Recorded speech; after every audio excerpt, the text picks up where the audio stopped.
Vamos falar de uma situação que, olha, é daquelas que dão um frio na barriga. Pedir um favor para alguém importante, para um chefe, por exemplo. É uma situação delicadíssima, né? Envolve estratégia, psicologia, o timing perfeito. E aqui a gente vai desvendar juntos como sair dessa como um mestre. Pois é, a pergunta de US$ 1 milhão é essa, né? Como é que se pede um favor para um superior sem arriscar o status, a boa vontade que a pessoa tem com a gente? É aquele dilema que fica martelando na cabeça.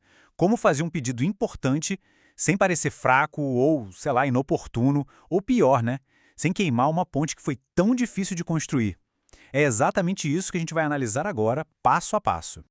Ok, então para começar, a gente precisa virar a chave, sabe? Em vez de ficar só pensando no nosso pedido, na nossa necessidade, o primeiro passo é tentar entender o lado de lá, a perspectiva de quem vai receber esse pedido.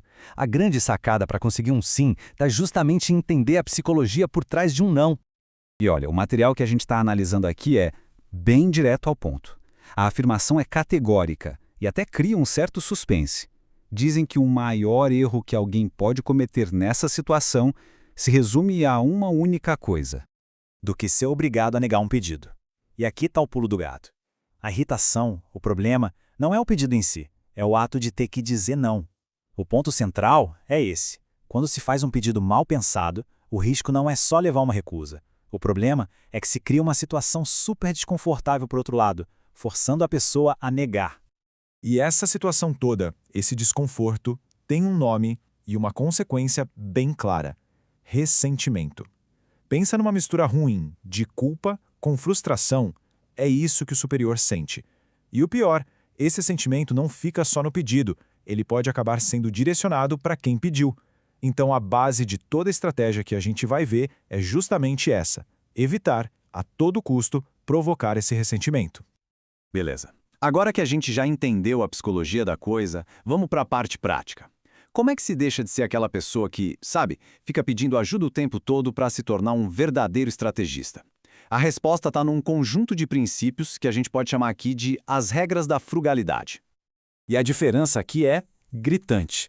De um lado, tem o suplicante. É aquela pessoa que pede o tempo todo por qualquer coisa e acaba queimando o próprio filme, esgotando a credibilidade. Do outro lado, tem o estrategista. Essa pessoa entende que um pedido é como um capital, sabe? Algo valioso, que tem que ser usado com muita moderação e, principalmente, só quando realmente existe mérito. O objetivo, claro, é sempre ser visto como um estrategista. Tá, mas como se chega lá na prática? O caminho é basicamente esse, em 3 passos. Primeiro, a tal da frugalidade. Tratar os pedidos como algo raro, valioso mesmo. Fazer o mínimo possível. Segundo, ter bom senso, né? Saber a hora de parar.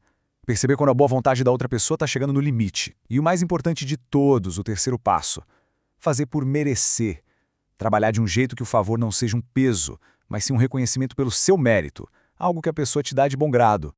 Bom, a gente já cobriu a estratégia geral, né? Mas o material que estamos usando destaca um erro que é tão, mas tão grave, que merece um capítulo à parte. Se existe uma regra de ouro em todo esse processo, sabe? Uma linha que nunca, jamais deve ser cruzada, é essa aqui.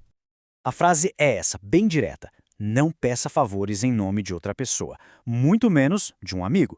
Pensa bem, pedir por si já é complicado. Agora, usar o seu capital, a sua credibilidade, para pedir por um terceiro, isso é considerado erro fatal, porque coloca o superior numa posição duplamente complicada e quebra toda aquela relação de mérito que a gente falou.